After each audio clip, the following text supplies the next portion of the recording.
औज़ुबिल्लाहिमिनश्शैतानिर्रजीम बिस्मिल्लाहिर्रहमानिर्रहीम। दोस्तों, मैं डॉक्टर अब्दुल रज़ाक सायरा होमियो से आज जिस टॉपिक पे बात हम करेंगे वो है CTS carpal tunnel syndrome. Carpal tunnel syndrome जो है वो अलामात का मजमूआ है जिसमें बाजू और हाथ का दर्द होना, झंझनाहट होना और बेहिसी का होना शामिल है। कार्पल टनल सिंड्रोम की जो अलामात हैं वो शुरू में आहिस्ता आहिस्ता शुरू होकर शिद्दत की तरफ बढ़ती हैं। अब बात करते हैं हम इसके साइन एंड सिम्टम्स के बारे में। साइन एंड सिम्टम्स के बारे में बात करें तो रात को बाजू और हाथ में दर्द होना, झंझनाहट और बेहिसी का होना, हथेली में या हाथ में सुइयों का या पिनों का चुभने का एहसास होना या चींटियों का चलने का एहसास उंगलियों में होना, हाथ और बाजू में कमजोरी का होना और हाथ में अनाड़ीपन या चीजों का हाथ से छूट जाना शामिल है। अब बात करते हैं कि कौन से रिस्क फैक्टर हैं जो कार्पल टनल सिंड्रोम के होने का बायस बनते हैं। पेशे में सबसे पहले जो है वो लोग शामिल हैं जिनकी कलाइयां ज्यादा इस्तेमाल होती हैं। मिसाल के तौर पर बेकरी में काम करने वाले बेकर्स,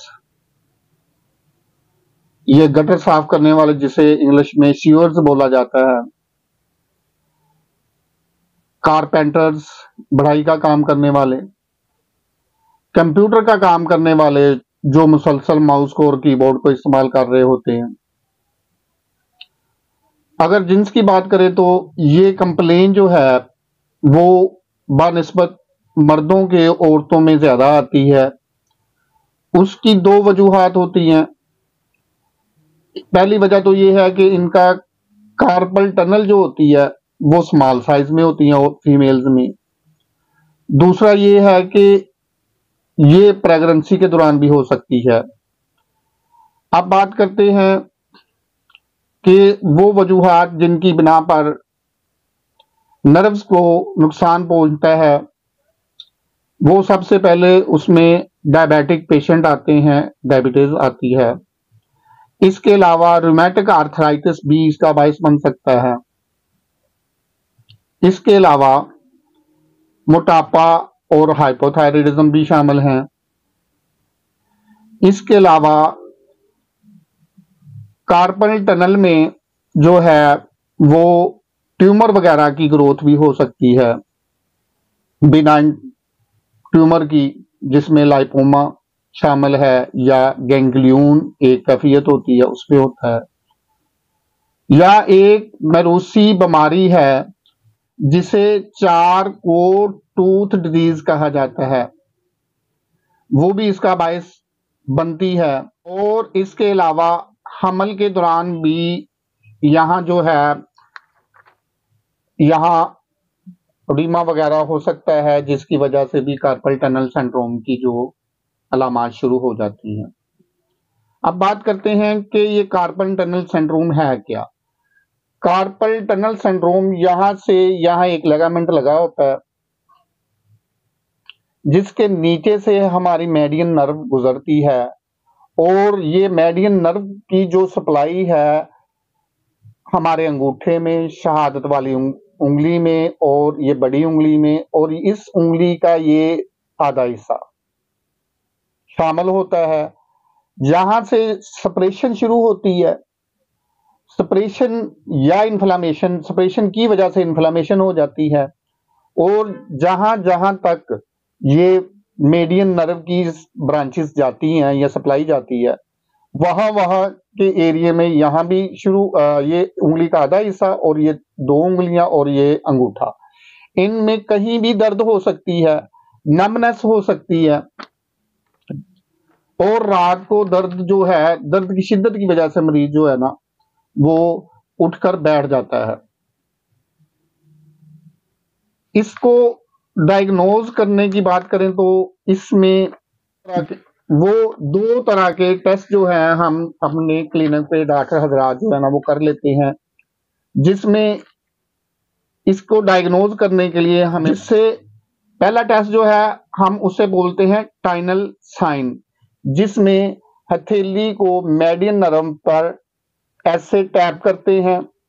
टैप करने से मरीज के हाथ में सप्लाई वाली जो साइड है मेडियन नर्व की, वो किसी एक जगह पर नमनेस, चींटियों के चलने का एहसास, झंझनाहट, बेहिसी, दर्द वगैरह जाग जाती है।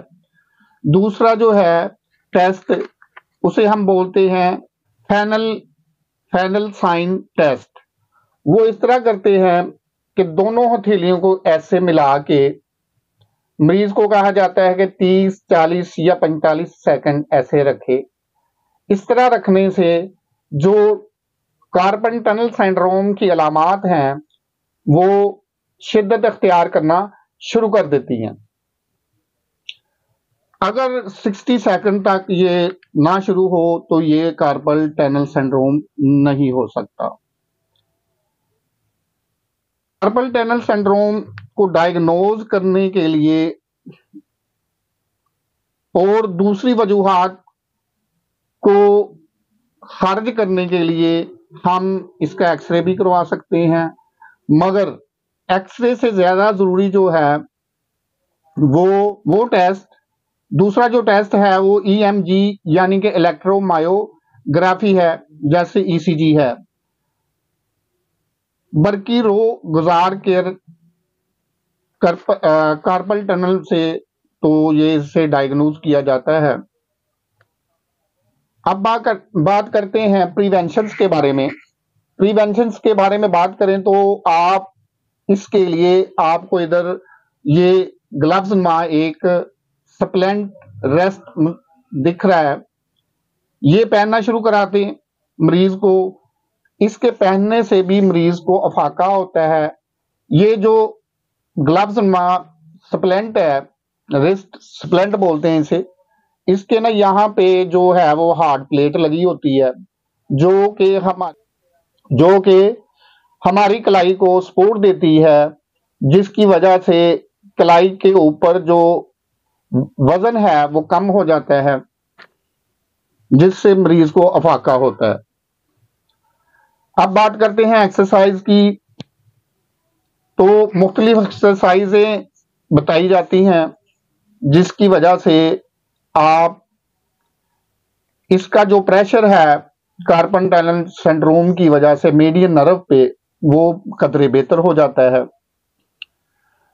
वो आप ये तस्वीरें देख लें, इस तरह एक्सरसाइज की जाती है।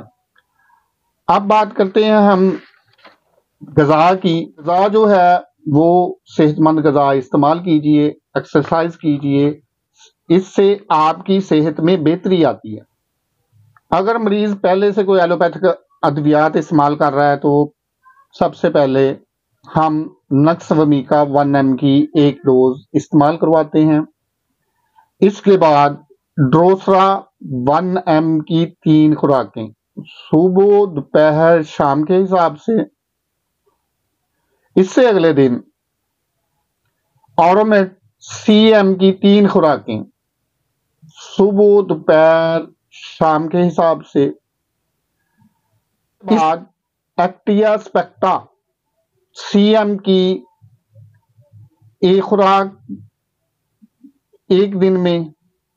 उससे अगले दिन मैक्रोटीनम CM की 1 खुराक। इसके बाद कास्टिकम 1 mg की 3 खुराकें सुबह, दोपहर, शाम इस्तेमाल करवाने के बाद सुबह के वक्त एक्टिया स्पेक्टा 200 सुबह को, मैक्रोटीनम 200 दोपहर को और कास्टिकम 200 रात को इस्तेमाल करवाते हैं। ये खुराकें जो है यानी कि एक्टिया स्पेक्टा 200, मैक्रोटीनम 200 और कास्टिकम 200 सुबह एक्टिया स्पेक्टा, दोपहर को मैक्रोटीनम और शाम को कास्टिकम 200। ये 12 दिन के लिए इस्तेमाल कराई जाती है।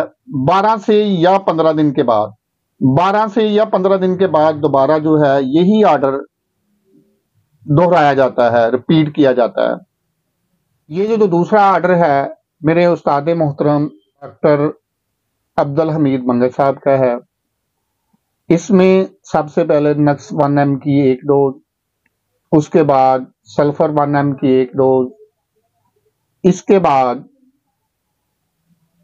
कार्सी ऑस्टियो 1 mg की एक डोज, इसके बाद एक्टिया स्पेक्टा CM की एक डोज, उसके बाद 6 खुराकें प्लास्बो की, इसके बाद टेलरिया मीडिया 200 TDS यानी कि सुबह दोपहर शाम 10 दिनों के लिए इस्तेमाल कराई जाती है। 15 दिन के बाद दोबारा यही ऑर्डर रिपीट कराया जाता है। अल्लाह हाफ़िज़।